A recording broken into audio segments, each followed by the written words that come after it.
Et c'est la raison pour laquelle, d'ailleurs, mon collègue magistrat judiciaire et moi-même ne sommes pas en postule civil, puisqu'il s'agit d'une commission administrative. Si cette commission ne se réunit pas à la préfecture, c'est tout simplement pour des questions d'organisation, de sécurité d'intendance, je veux dire, pour un autre dossier que le premier que nous allons voir. Je rappelle d'abord que M. Diabanza a créé en octobre 2014 un mouvement intitulé Unité, Dignité et Courage, donc de réflexion et d'action nationaliste africain qui dénonce, je cite, l'impérialisme et la politique néocolonialiste de la France, ainsi que sa présence militaire en Afrique. Les actions organisées par cet organisme sont renforcées par les effectifs du mouvement dit Brigade anti-négrophobie et par ceux du collectif dit Les Combattants, qui sont des opposants congolais radicaux au régime du président en place, Kabila, République démocratique du Congo. Et ces éléments sont dirigés par l'UDC, l'Union d'Unité et Courage, l'UDC Courage, est à l'origine de nombreuses actions de type coup de poing menées à Paris dans divers lieux symboliques. Ainsi, le 9 novembre 2014, ces activistes ont envahi la chapelle des Invalides pour, je cite, dévoiler les crimes commis par l'armée française depuis Napoléon. Citation, le 18 février 2015, ils ont investi brutalement l'ambassade du Bénin à Paris pour, je cite aussi, dénoncer le soutien apporté par le Bénin à la France au lendemain de l'attentat de Charlie Hebdo. Je rappelle que le président béninois avait défilé le 11 janvier 2015 à Paris, aux côtés de la cinquantaine de chefs d'État et de gouvernement mobilisés pour l'occasion par le président de la République. M. Diabanza Moko entretient en effet un rapport pour être qualifié d'ambigu vis-à-vis des attentats islamistes. Le 9 janvier 2015, dans une vidéo intitulée l'UDC revendique l'attentat de Charlie Hebdo, il demande, je cite, de ne pas pleurnicher, de ne pas s'émouvoir sur les victimes de l'attentat, alors que la France commet des crimes, massacres et crimes en Afrique et en Palestine. Fin de citation. Il appelle les Africains à la vigilance, l'Amérique et la France prétextant selon lui l'existence de soi-disant, je cite, de djihadistes légitimer les opérations militaires en Afrique, mettre en place des stratégies pour étouffer l'Afrique, massacrer, piller et étouffer la liberté d'expression. Fin de citation. Il dénonce encore, je cite toujours, les exactions de l'armée française au Mali, en République centrafricaine, en Côte d'Ivoire, à Djibouti, les crimes commis en Israël, par Israël en Palestine avec le soutien de la France. Il a également organisé, le 8 mai 2015, sous couvert du syndicat des travailleurs de l'immigration et de Dom-Tom, dont il est également secrétaire général, une manifestation aux abords du ministère de la Défense pour dire non à toute forme d'occupation militaire française. Cette marche, à laquelle ont participé environ 150 personnes, s'est achevée par des échauffourées entre une trentaine d'individus très indicatifs à laquelle ils se trouvaient eux-mêmes et contre les forces de l'ordre. Alors, outre ces discours qui sont récurrents et toujours violents contre la France et son armée, M. Henry Diabanza Moko fait régulièrement des déclarations hostiles à l'État d'Israël et aux États-Unis d'Amérique.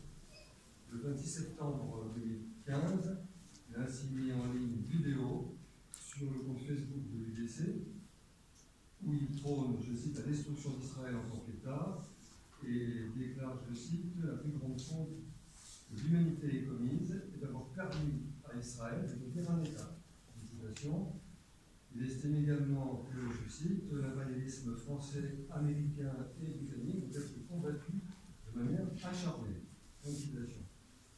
Le 7 octobre 2015, il écrit sur le site internet de l'UDC que, je cite, l'heure est venue où le peuple noir et les Africains de la France doivent rentrer dans la phase définitive de leur lutte de libération pour conquérir le pouvoir en France. Fin de citation. Il conclut en ajoutant, je cite, que la France est un pays qui doit être dirigé par les Noirs. Fin de citation. Enfin, M. Diabanza nourrit également une haine viscérale à l'égard des Maghrébins et des pays d'Afrique du Nord. Il accuse d'occuper des territoires appartenant au peuple noir d'Afrique. Ainsi, le 20 juillet 2015, alors qu'il envahissait avec ses activistes l'ambassade du Maroc à Paris, il appelle les Africains, je cite, à la reconquête de leur terre et à la destruction du Maghreb en tant qu'identité géographique, ajoutant, je cite, que l'Afrique noire doit envahir les Arabes blancs du Nord, que l'Afrique doit être noire du nord au sud, de l'est à l'ouest. En citation, à l'occasion de cette action, il met en garde de façon menaçante l'Algérie et la Tunisie. Alors, maintenant, sur sa situation personnelle, familiale et administrative, M. Diabanza Boko est entré en France en 2003 à l'âge de 25 ans. Il a obtenu le statut de réfugié en 2005.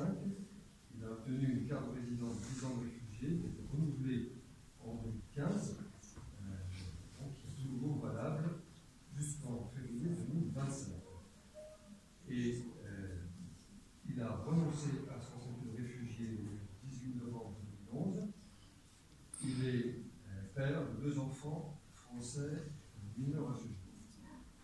Alors, maintenant, en troisième lieu, quel est le fondement de la proposition d'exclusion? Alors, il faut rappeler que M. Diabanza réside régulièrement en France depuis 10 ans. Il est père de 2 enfants français. En conséquence, au terme des dispositions de l'article L521-3 du Code de l'emploi du séjour des étrangers de d'asile, il ne peut faire l'objet d'une expulsion dans des cas précis, en l'occurrence en cas de comportement de nature à porter atteinte aux autorités de l'État, ou lié à des activités à caractère terroriste, ou constituant des actes de provocation explicite et délibérée à la discrimination, à la haine ou à la violence contre une personne déterminée ou un groupe de personnes. On voit bien,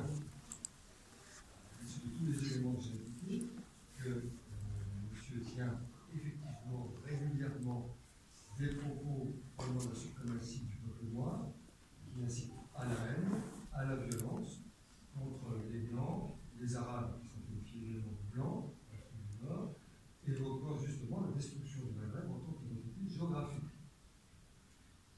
Il ajoute des propos belliqueux sur la nécessaire reconquête de ces terres nord-africaines que l'Afrique noire doit envahir, et de même, il parle, je cite, de phase définitive de la lutte de libération pour conquérir le pouvoir en France.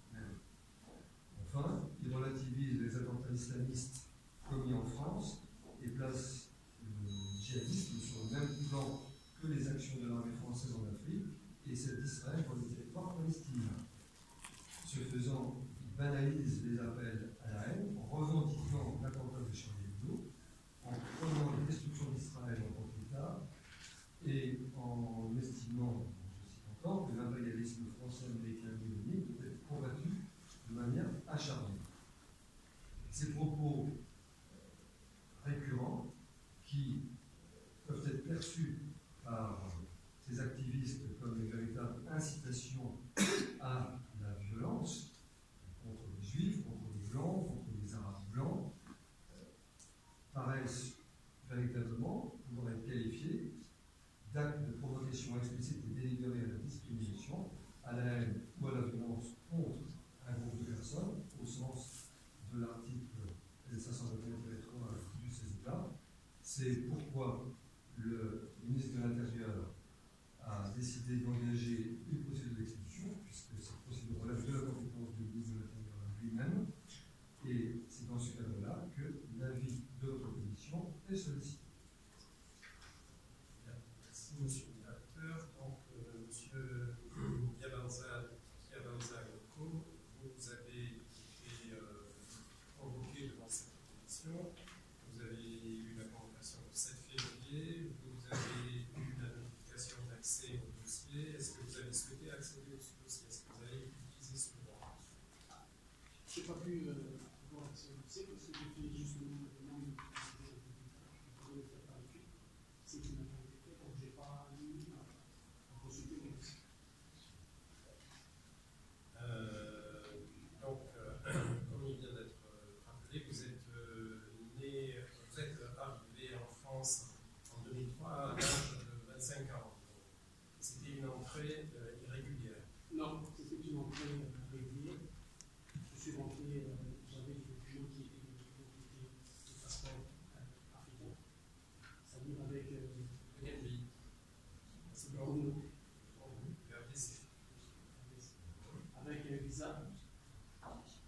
Les visas étaient bien évidemment autorisés de les parties.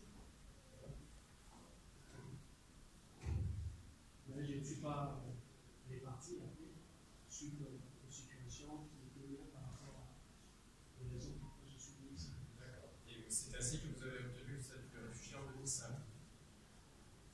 Donc, votre question, c'est quand je suis revenu après avoir déposé mon statut de réfugié ou mon entrée. En 2005, vous avez obtenu le statut de réfugié. Oui. Voilà. Et vous avez obtenu une carte de résident donc de 2005, pendant 10 ans, de 2005 à 2015. C'est ça. Pour quelle raison avez-vous renoncé à votre statut de réfugié en novembre 2011? Monsieur le Président, il y a parmi les hommes, des hommes une responsabilité à travers tout acte, toute injustice commune, toute faute commise dans le monde, et en particulier pour tout crime commis en leur présence dont il ne peut ignorer. Monsieur le Président, c'est la définition de la culpabilité métaphysique. Et j'ai refusé cette culpabilité. Parce que la situation en Afrique de manière générale et en République démocratique du Congo allait de plus en plus s'empirer. Monsieur le Président, je disais que dans cette définition de la culpabilité métaphysique, je refusais moi d'être coupable. Et parce que ces crimes qui se passent en Afrique et en République démocratique du Congo, je ne pouvais l'ignorer. Il s'est fait que je me suis décidé de renoncer à ces statuts de réfugié politique pour m'engager de nouveau dans une lutte, comme je le pense, et c'est le but d'une profonde condition de la liberté de notre peuple et de notre dignité, de la dignité de notre patriarcat. Donc j'ai renoncé pour aller participer à l'élection présidentielle, où je devais être candidat à l'élection présidentielle en République démocratique du Congo. Les choses ont tourné telles qu'elles sont tournées. Je pense que les éléments, si peut-être ceux aujourd'hui qui se constituent en utilisateur à ma personne, vous les ont transmis ou qui sont au courant de cette situation, d'où j'avais été condamné à mort par le régime pour côté sanguinaire de Joseph Kabila. Je suis resté 17 jours et 18 nuits sous la terre et j'ai été libéré. C'est après que je suis revenu en France. C'était les raisons pour lesquelles j'ai renoncé à ce statut de réfugié. Et donc, vous estimiez en 2011 que le statut de réfugié en France, qui vous avait été accordé, était contraire à... Non, le statut de réfugié qui m'était accordé ne me permettait pas de m'engager politiquement pour conquérir la magistrature suprême. Donc il a fallu pour moi renoncer à ce statut de réfugié pour redevenir, parce que je suis redevenu citoyen congolais, j'ai réagi la nationalité congolaise en 2011. Jusqu'à preuve du contraire, Pourquoi vous l'aviez perdu, cette nationalité congolaise? Oui, parce que du moment où j'ai obtenu le statut de réfugié politique, j'étais sous la responsabilité administrative de l'Organisation des Nations Unies, notamment en particulier du HCR au commissariat de réfugiés. Sur le cœur du sujet, que pensez-vous de ce qui vient d'être dit sur vos activités qui, au sens du traité de Lamar, constituent une menace pour les intérêts fondamentaux de l'État et une menace à l'ordre public? Monsieur le Président, premièrement, je voudrais vous dire que je ne suis pas venu ici pour faire léger, ni pour mélanger. Je suis venu vous dire que nous sommes sur la terre. Et sur la terre, il n'y a que la lutte qui libère. Et c'est ce qui est ma position. C'est parce que sur la terre, on nous a obligés de lutter pour être libres. C'est pourquoi je me suis engagé dans ces cours. Et lorsque mon accusateur a commencé, je pensais peut-être que ça s'arrêtait au niveau du préfet. Mais vu, si j'ose dire, la pyramide de ces accusations, j'ai compris que ça va plus haut que ça. Parce qu'il intègre ce qui est des domaines internationaux avec d'autres pays. Je ne sais pas si la France a la compétence de se prononcer sur ces questions qui regardent Israël, les États-Unis, l'Amérique, et j'en passe. C'est ce que j'ai voulu comprendre quand on dit ne peut faire l'objet d'exécution. En cas de comportement de nature à porter atteinte aux intérêts fondamentaux de l'État, ou liés aux activités à caractère terroriste, ou constituant des actes de provocation explicite et délibérée à la discrimination, à la haine ou à la violence contre une personne déterminée au groupe. Dans toutes ces accusations, il n'y a à mon humble avis rien qui ne cadre avec cet article L521-alinéa. Monsieur le Président, je vous faisais ici dans mon introduction la définition de la culpabilité métaphysique. Si je dois prendre chronologiquement, ou ceci doit la manière dont ça a été présenté par rapport à tout ce qui a été dit. Je commence sur la question, parce que je pense que c'est ça qui passe à l'esprit, sur ce qui est de la question de la vidéo dont il est évoqué, la vidéo du 9 novembre, d'où j'aurais, je cite, appelé les Africains à la vigilance. Monsieur le Président, je ne sais pas en quoi cela constitue une faute quand j'appelle les Africains la vigilance vis-à-vis. Ce n'est pas la France qui me pose problème, ce n'est pas les États-Unis d'Amérique qui me posent problème. C'est bien spécifique. C'est la politique et les politiques impérialistes et néocolonialistes imposées à l'Afrique qui me posent problème. Je ne suis pas le premier à commencer cette politique. Monsieur le Président, vous n'êtes sans ignorer que Thomas Sankara est mort pour ces mêmes révolutions. Vous n'êtes sans ignorer, Monsieur le Président, que le président Patrice Emery Lumumba est mort pour ces conditions. Vous n'êtes sans ignorer, Monsieur le Président, que je ne suis ni le premier ni le premier à mener cette lutte pour la libération de notre peuple et de notre même patrie. Lorsqu'il dit que dans cette vidéo, j'appelle à la vigilance, évidemment j'ai appelé à la vigilance. J'ai appelé à la vigilance par rapport à l'ensemble des politiques qui aujourd'hui bouleversent l'avenir des millions de personnes. Ces politiques aujourd'hui qui a occasionné cette immigration de masse,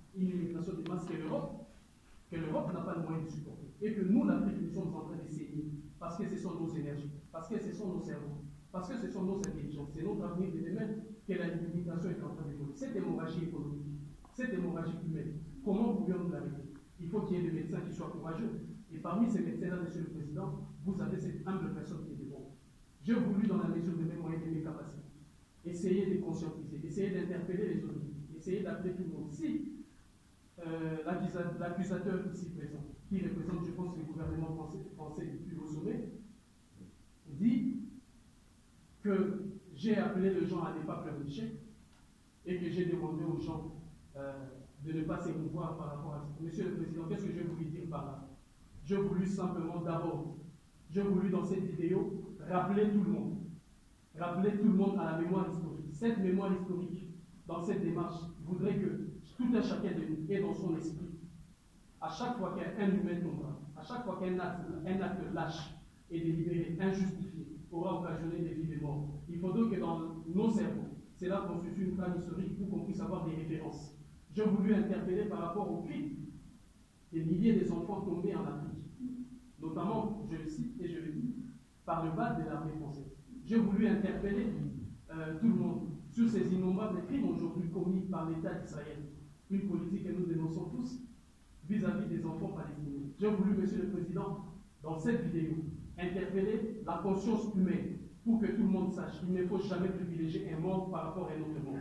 Il ne faut jamais se laisser émouvoir par ce qu'on appelle aujourd'hui peut-être la manipulation. Par ce qu'on appelle aujourd'hui, Monsieur le Président, la manipulation, si j'ose dire, médiatique. La manière dont les médias nous donnent des informations puissantes ne nous permet pas d'avoir, si vous voulez, toute l'intelligence et toute la visualisation pour pouvoir voir de quoi il s'agit. Et c'est dans cette démarche que je me suis inscrit, pour pouvoir demander à tout le monde, quand j'ai dit, Monsieur le Président, de ne pas s'émouvoir, j'appelle tout le monde à la sérénité au calme. Vous savez, Monsieur le Président, que l'émotion peut envoyer quelqu'un aller faire encore mal de nous. Vous savez, Monsieur le Président, que l'émotion peut attiser la haine et la violence. Alors j'ai voulu, dans ma responsabilité, aujourd'hui, considérée comme l'une de voix, l'une des petites voix, et l'un de porte-parole et millions des aspirations profondes de tous ces peuples opprimés, de tous ces peuples qui aujourd'hui n'ont pas la force de pouvoir faire entendre leur voix. J'ai voulu interpeller tout le monde à cette sérénité, à cette visualisation, de pouvoir mettre au même pied d'égalité tous les humains qui sont en train de tomber à cause des actes lâches et barbares. Mais ce n'était nullement dans mon intention, Monsieur le Président, de pouvoir appeler, ou si j'ose dire, comme le disaient les représentants du gouvernement ici présents, si j'ose dire, appeler, faire l'apologie, si j'ose dire, du terrorisme, parce que je suis issu d'une culture, ça ne vous échappe pas que je suis africain. Et dans le fondamental de notre identité qu'on appelle le Ubuntu, la vie humaine est sacrée. Et jamais, jamais vous n'entendrez sortir de ma bouche appeler à la haine ou, si j'ose dire, à l'assassinat ou à l'extermination d'un groupe ou d'un peuple. J'ai moi-même combattu acharnement depuis l'âge de 12 ans, où j'ai rejoint pour la première fois dans ma vie le mouvement l'Union pour la démocratie et le progrès social, dont le leader charismatique Étienne Tshisekedi vient de tomber. Monsieur, j'avais 12 ans. Et l'UDP, c'est un parti non violent et pacifique. Vous regarderez parmi tous ceux qui ont été pour moi des fers de lance, tous ceux qui ont été pour moi, ceux qui m'ont inspiré dans ces combats. Les noms de toutes ces personnes-là sont les noms des personnes qui, à caractère, je dirais, qui ont mené une lutte à caractère pacifique.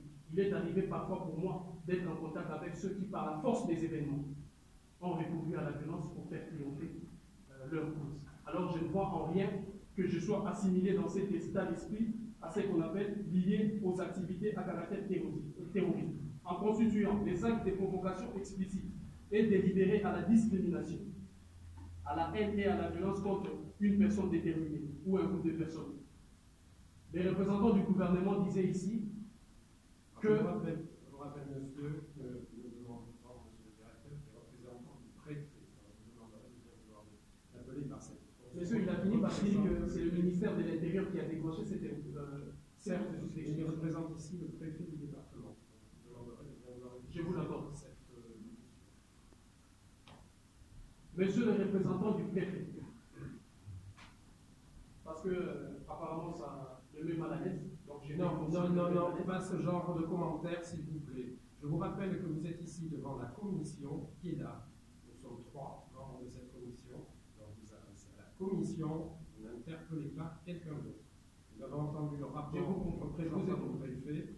Maintenant, vous nous donnez votre avis. Monsieur le représentant du préfet disait, quand il parle constituant des actes de provocation explicites et délibérés à la discrimination, à la haine et à la violence, il a fait allusion à une action qu'on a menée à l'ambassade du Maroc. Il a fait allusion à de multiples déclarations qui cibleraient, je cite, les populations arabo-berbères en Afrique du Nord.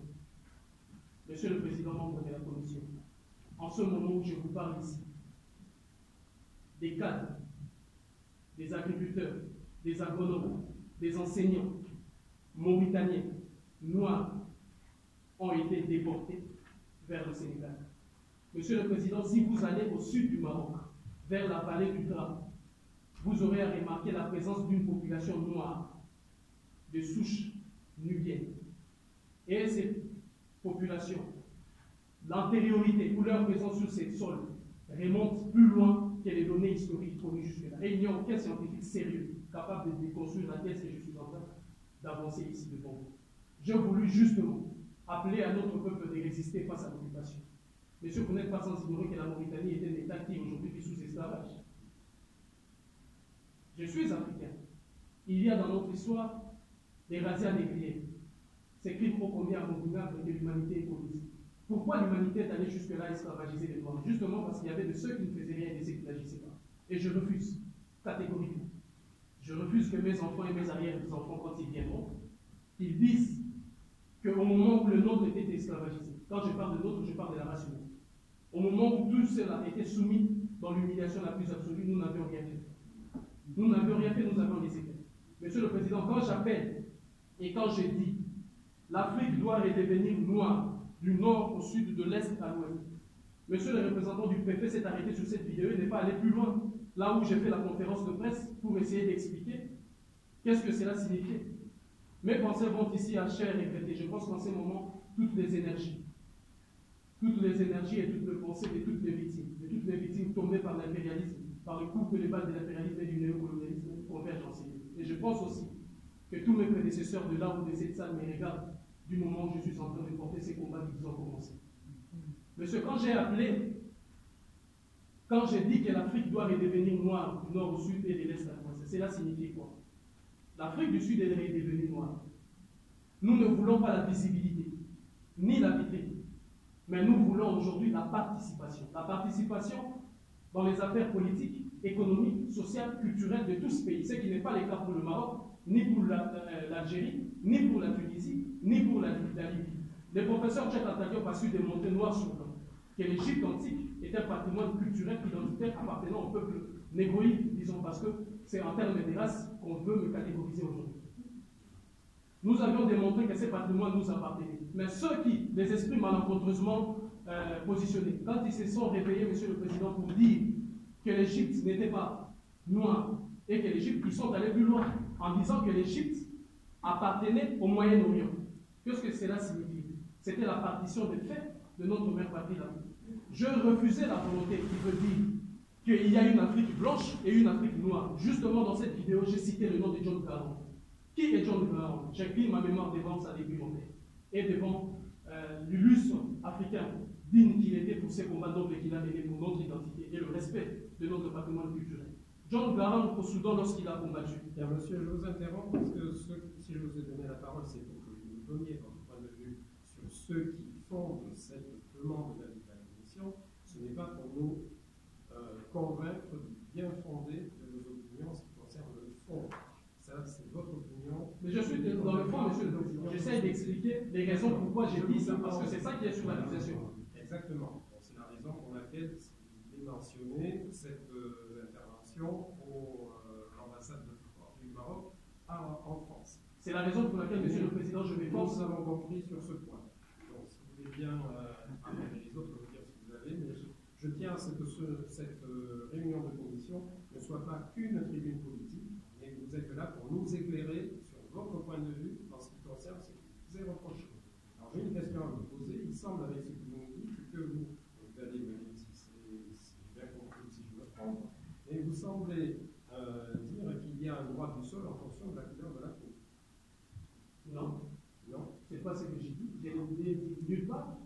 Je n'affirme pas qu'il y a un droit du sol par rapport à la couleur de la peau. J'ai dit l'antériorité de ces populations noires du sud du Maroc et du Soudan remonte plus loin que toutes les données historiques connues jusque-là. C'est pour dire que ce sont des populations autochtones. En Mauritanie qui ont été déportées, des populations autochtones partout. Je disais qu'au Soudan, nous avions combattu pour une république d'où tout le monde vivait en paix, mais dans le respect et la considération de l'identité de tout un chacun. Je refuse catégoriquement la politique qui parle de la supériorité. Nulle part dans nos vidéos, ni dans le document que j'ai ici, le tambour de la révolution africaine achevée, qui est l'ouvrage qu'on a sorti, ni dans notre manifeste, vous trouverez nulle part d'où l'on appelle à la supériorité. C'est quoi la supériorité des Noirs? Nous avions nous-mêmes combattu, notre mouvement lutte pour la fin de la domination. Et nous ne pouvons pas, d'un côté, condamner la domination qui vient de l'Europe pour la domination politique et économique et la domination qu'on a vécue pendant les tristes périodes de la colonisation et autres, et nous-mêmes prôner la supériorité. Nous n'avions nulle part prôné la supériorité. J'appelle toujours à la construction d'un nouveau socle des coopérations multilatérales et bilatérales entre peuples et entre nations, où l'identité de tout un chacun sera reconnue et respectée. Monsieur le Président, parce qu'il faut passer sur l'autre point. Il parle de la marche du 8 mai. La marche du 8 mai 2015. Cette marche qu'on a appelée avec tout le mouvement panafricain de la place, la marche avait comme pour objectif aboutir au départ de l'armée française de l'Afrique. Nous considérons la présence de l'armée française, non seulement de l'armée française, parce que ce n'est pas l'entièreté de ce que j'ai dit, l'armée britannique, l'armée américaine et toutes les armées, quoi qu'elles soient ou d'où qu'elles viennent, nous considérons leur présence en Afrique comme des armées d'occupation. Des armées d'occupation, pourquoi, Monsieur le Président? Parce que ces armées-là sont présentes d'abord, vous vous rappellerez qu'en 1957, avant l'accession des pays africains vers les indépendances, le général de Gaulle est allé faire une tournée à l'Afrique. Et dans cette tournée, le général de Gaulle a proposé la création d'une communauté franco-africaine. Cette communauté qui devait rester monétaire, politique et, je dirais, sécurité.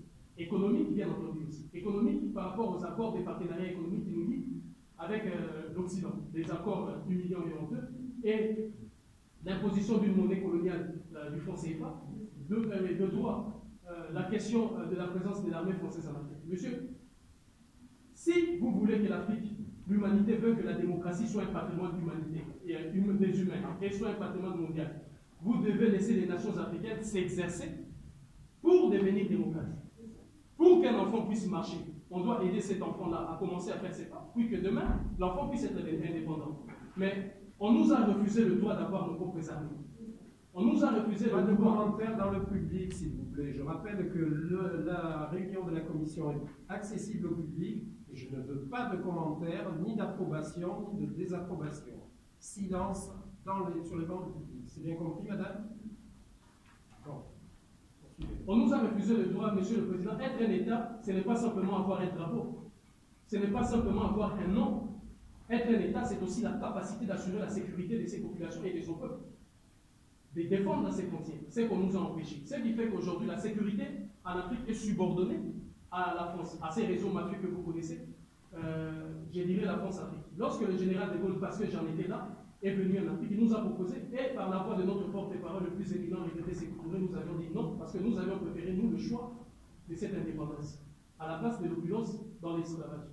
Monsieur le Président, dans cette marche, c'était une marche pacifique, une marche qui, comme il est dit, c'était une marche qui a été autorisée par les autorités compétentes. Les préfets lui-même ont autorisé cela.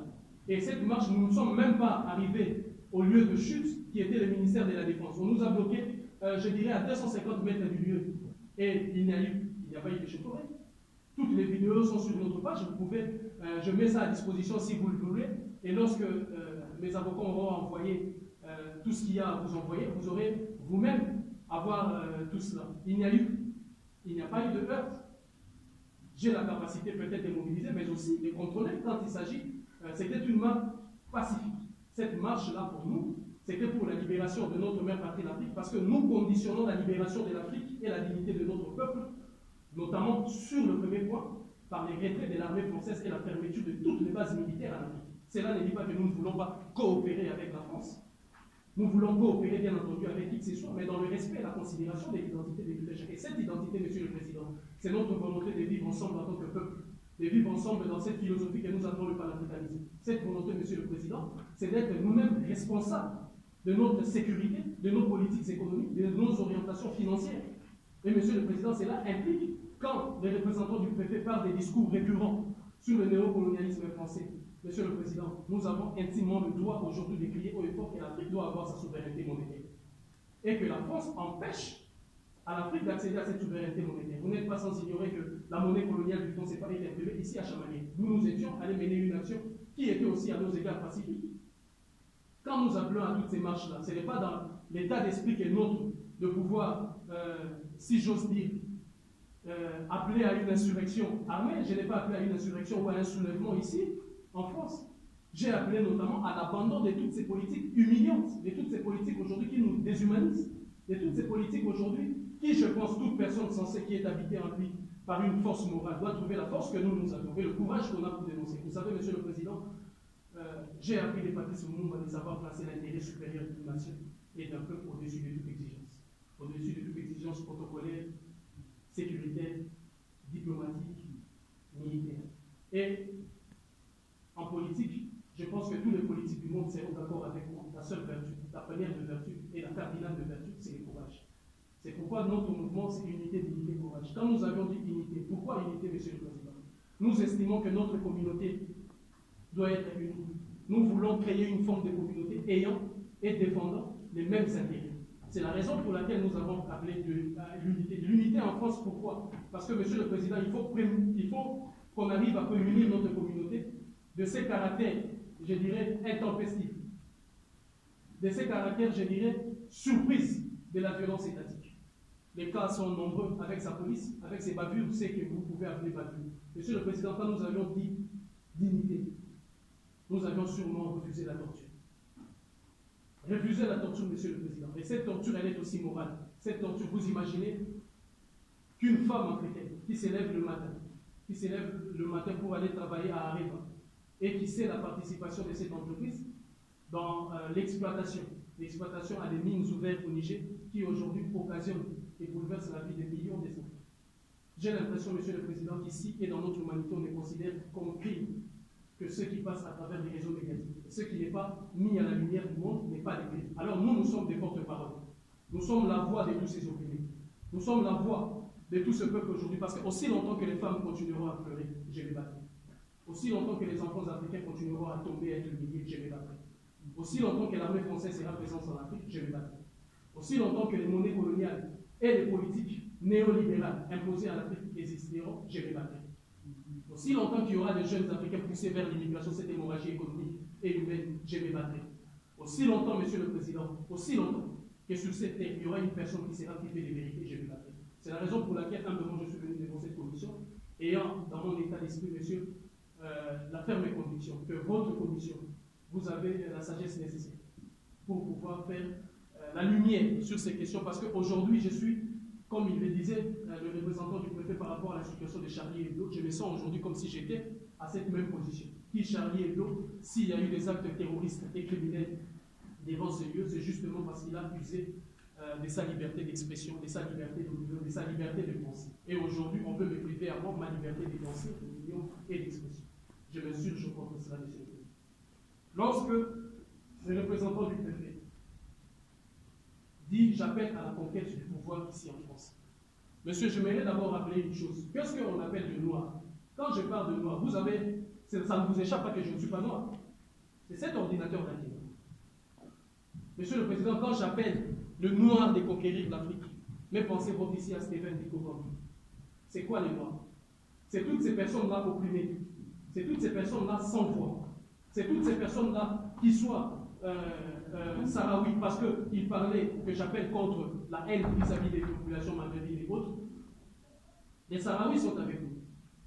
Il y a des mouvements de lutte pour la libération et la paix en Libye qui sont avec nous, qui sont dans notre alliance. Il y a autant de mouvements qui n'ont pas la couleur de notre peau.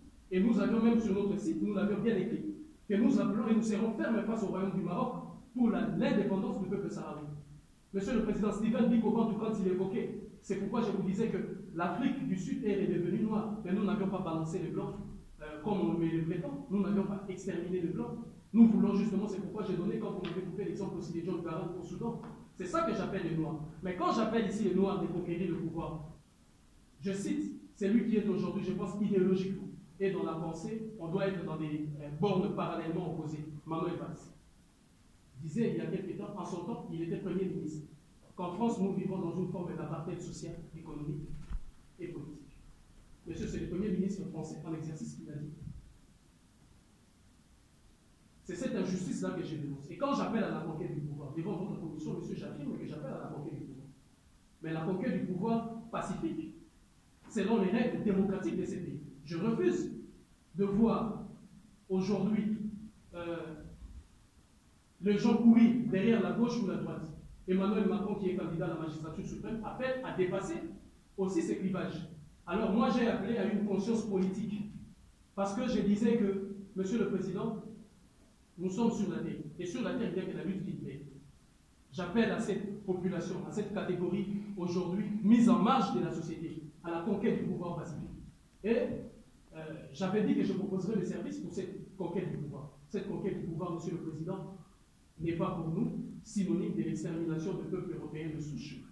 Donc jouons le jeu démocratique. Et en démocratie, on va aux élections. C'est lui qui gagne, et on appelle ça conquête du pouvoir. J'ai utilisé spécifiquement les termes de conquête parce que je ne veux pas qu'on passe par des canaux de la gauche, de la droite, du centre droit, de l'extrême.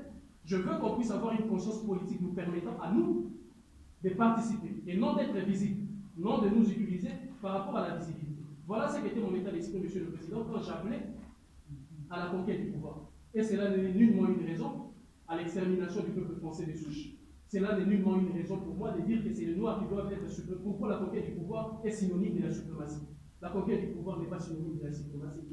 Pourquoi nos convictions, notre liberté de penser doit être catégorisée par rapport à la haine vers les Arabes? Et justement dans cette vidéo de l'ambassade du Maroc, il était clairement spécifié, je disais que l'honorable et regretté Marcus Garvey disait que l'Afrique redeviendra noire. Lorsque Marcus Garvey disait cela, Marcus Garvey a dit aussi qu'il y aura un roi qui s'élèvera vers l'Éthiopie. Et tout le monde a vu naître le grand Négus Haïlé Sélassié. Il a aussi dit que le peuple noir retrouvera sa fierté, son identité. Il a aussi dit que le peuple noir ici dans la diaspora répartira en Afrique. Je suis resté dans la pensée de nos pères du panafricanisme. Ce sont des ouvrages qui sont vendus ici, qui sont autorisés ici. Et je ne suis que, comme je vous disais, humblement le porte-parole. Et le porte-parole est avant tout le défenseur, l'avocat de notre peuple. Il est l'avocat de toutes ces femmes, de tous ces enfants, de toutes ces populations aujourd'hui qui sont victimes de ces politiques néocolonialistes et de ces politiques, je cite, impérialistes. Ce n'est pas la France qui met. Et j'ai eu le temps, monsieur le Président, de spécifier dans toutes nos vidéos, je ne combats pas la France. C'est faux. Je ne serai pas ici en France, je n'aurai pas eu des enfants français. Je combats les politiques impérialistes et néocolonialistes de la France. Et il n'en demeure pas moins que la France est un État qui, dans son passé, a été esclavagiste. C'est justement, je passe à la terre de Napoléon Bonaparte, si nous sommes allés aux Invalides. Pourquoi nous sommes allés aux Invalides? Notre première intention aux Invalides était d'abord de démontrer à la communauté internationale tout entière, et en particulier à la Cour pénale internationale, à ces pays, nous avions voulu démontrer à cela où se trouvaient réellement les armes du crime. Les armes du crime, monsieur le Président, ce jour-là, le 9 novembre, il faisait 10 ans jour pour jour, d'où les femmes et les enfants non armés, je précise, ont trouvé la mort sous le bas de l'armée française devant l'hôtel d'Ivoire. La ministre de la Défense à l'époque, je cite, Mme Michel Ayou-Marie, avait menti devant la face du monde. NIT était d'ailleurs un média français, encore Canal+, qui avait diffusé les vraies images. Aujourd'hui, la vérité serait faussée. Je suis allé là-bas parce que j'ai estimé que le camarade président Laurent Gbagbo ou le camarade Charles Goudé, qui sont devant moi aussi, comme ceux qui portent la voix de la dignité de notre mère patrie d'Afrique. j'ai estimé que s'il fallait condamner les gens, il fallait aller chercher l'arme du crime, monsieur. Quand on est devant le tribunal, l'arme du crime. Et l'arme du crime, ce lieu où nous sommes allés, c'était un musée de l'armée française. Je précise déjà que nous avions participé à l'effort financier parce que nous avions payé nos tickets, nous tous qui étions là. Et le droit d'entrée était fixé à 9 €. Nous l'avions payé. Nous ne sommes pas rentrés comme des brigands. Nous l'avions payé. Et nous sommes entrés là-bas. Monsieur, il n'y a aucun code qui dit là-bas à l'intérieur, il faut parler à voix basse ou à voix haute. Et pendant que j'étais là, j'ai vu des gens venir devant le tombeau de Napoléon, parler à Napoléon Bonaparte. J'ai vu des gens, d'ailleurs, j'ai vu parfois dans des cérémonies officielles où on vient déposer des chairs de fer devant la dépouille de Napoléon Bonaparte. Alors moi, j'ai parlé.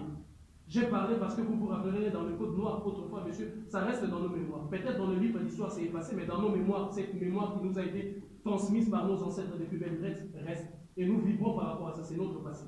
Et Napoléon Bonaparte avait déclaré qu'il voulait stopper la marche de l'homme noir dans le monde.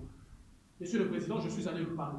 Première démarche culturelle, identitaire. Deuxième démarche, j'ai voulu assez que le monde entier voie ces enfants et ces femmes qui ont été massacrés en Côte d'Ivoire sans armes. Ces enfants qui étaient à main nue, qui ont levé leurs mains. Les généraux français qui, dans un premier temps, avaient menti aussi par rapport à l'opération Nicom et qui est revenu à la raison. Bien évidemment, les vidéos sont partout et circulent. Monsieur le Président, j'ai voulu que l'on sache, que Mme Fatou Bensouda sache que les armes du crime se retrouvent là-bas, parce que c'est un musée de l'armée française. Donc toutes les armes qui ont servi à l'armée française vont reposer là-bas. Voilà ce qu'était notre démarche, Monsieur le Président. Y a-t-il des questions à poser parce que vous êtes un Africain qui milite pour l'Afrique. Pourquoi Israël? Tout à l'heure, vous disiez en justesse que l'Égypte est un parti à favor des arguments sur la situation géographique physique, en l'occurrence, la plus africaine. Vous faites de la question, c'est justement un rapport entre Israël et le pays. D'abord, une précision, il y a eu une confusion quand on a appelé à la destruction. On a appelé à la destruction du Maghreb en tant qu'entité géographique. À ce que je sache, ce que j'ai appris à l'école, la géographie est une science de la localisation, de la description et de l'explication des aspects humains et physiques. Alors, ça ne vous échappe pas, monsieur. La géographie humaine, c'est la géographie. Ça ne vous échappe pas. Politique également, la géographie. Oui, parce que je ne parlais pas d'abord là des questions géopolitiques, je parlais de cette définition classique de la géographie. Oui, je voudrais apporter cette nuance. Je viens, monsieur. Je voudrais parler de cette nuance parce que pour nous, le Maghreb est une entité créée par des humains. Et comme j'ai donné l'exemple de l'Égypte, c'est-à-dire que pour nous, du nord au sud, c'est l'Afrique. Et nous ne voulons pas parler du Maghreb parce que c'est une théorie qui, les spécialistes veulent, notamment, c'est une question humaine qui peut être discutée. Donc, c'était notre première question. Mais s'agissant d'Israël, mes pensées vont à la résolution 242 et à la résolution 343 de l'Organisation des Nations Unies. Que disait cette résolution? Cette résolution prévoyait la création de 2 États, entre Israël et... Oui, j'arrive, monsieur, vous m'avez posé la question de savoir pourquoi Israël. Pourquoi Israël? Je suis en train de parler d'un conflit qui aujourd'hui intéresse le monde entier. Et le monde entier est impliqué dans ces conflits. Et quand j'ai parlé, je disais que la résolution onusienne 242 et 343 prévoyait la création de 2 États. Et Israël, cela n'échappe à personne. Israël est considéré aujourd'hui comme l'élève le plus indiscipliné de la communauté internationale, qui ne respecte guère aucune résolution de l'ONU. La charte de l'Organisation des Nations Unies donne à toute personne humaine ici sur Terre le droit de veiller à ce que cette charte soit appliquée, c'est-à-dire de veiller à la paix. Et c'est pour la paix que j'ai agi, monsieur. Je n'appelle pas à la destruction de l'État d'Israël, j'ai dit clairement dans cette vidéo, l'erreur que l'humanité entière ait commise. Monsieur, c'est une erreur, l'erreur que l'humanité a commise, c'est d'avoir accepté à ce qu'Israël devienne un État. C'est une erreur. Mais lorsque les journalistes ont continué, c'était sur la chaîne iranienne, je pense, je sais la vidéo dont il fait allusion. Lorsque les journalistes ont continué, les journalistes m'ont posé la question de savoir, allons-nous repartir en arrière? Je refusais catégoriquement. On n'a pas le temps de partir en arrière. Mais de trouver la force en nous pour condamner celui qui fait le mal. Et Israël est l'élève le plus indiscipliné de la communauté internationale parce qu'il ne respecte pas les résolutions de l'ONU. La voie humaine, la voie que nous avions tous acceptée pour que règne la paix dans notre monde. Et il faut avoir suffisamment être intellectuellement malhonnête pour ne pas reconnaître ça. Est-ce que c'est pour ça que je suis contre l'État d'Israël? Sûrement faux, parce que je m'inscris selon l'esprit et la lettre des résolutions onusiennes, j'ai dit 242 et 343, qui portent notamment la création de 2 États. et au retour de réfugiés palestiniens dans leur pays, ce qui fera naître la démocratie au sein d'Israël parce que ça sera la majorité du peuple qui va décider. Alors vous estimez que, Monsieur le Président, je n'ai pas la haine vis-à-vis des Arabes ou quoi que ce soit, mais je m'inscris selon la logique et la ligne des résolutions onusiennes. Parce que l'ONU, quoi que l'on dise, il y a bien des failles. J'ai critiqué les conseils de sécurité dans cette même vidéo, j'ai critiqué les conseils de sécurité de l'Organisation des Nations Unies avec les politiques imposées d'ici et là, d'où la Russie vis-à-vis de la Tchétchénie, d'où la Grande-Bretagne avec le massacre au Maloui, d'où l'armée américaine avec ses massacres au Moyen-Orient. J'ai parlé de toutes ces questions, Monsieur le Président. Lorsqu'on est quelqu'un qui parle pour l'Afrique et la libération de l'Afrique, Monsieur, ça ne vous échappe pas que l'Afrique est aujourd'hui en prise entre les mains de certaines forces obscures dont on ne connaît pas qui tire les ficelles. Et à chaque fois qu'on parle de la question de l'Afrique, prenons l'exemple par exemple quand on parle de la question de la République démocratique du Congo, quand on parle de la question de la Côte d'Ivoire, quand on parle de la question de tous ces États, qu'est-ce qu'on retrouve? On retrouve qu'en réalité, les situations sont plus complexes qu'on ne les pense. Et c'est cette complexité-là qui nous oblige, dans la mesure de nos moyens, de nos capacités, de porter haut et fort la voix de la dignité, de la liberté et de la libération de notre parti bien loin d'Israël, d'ailleurs.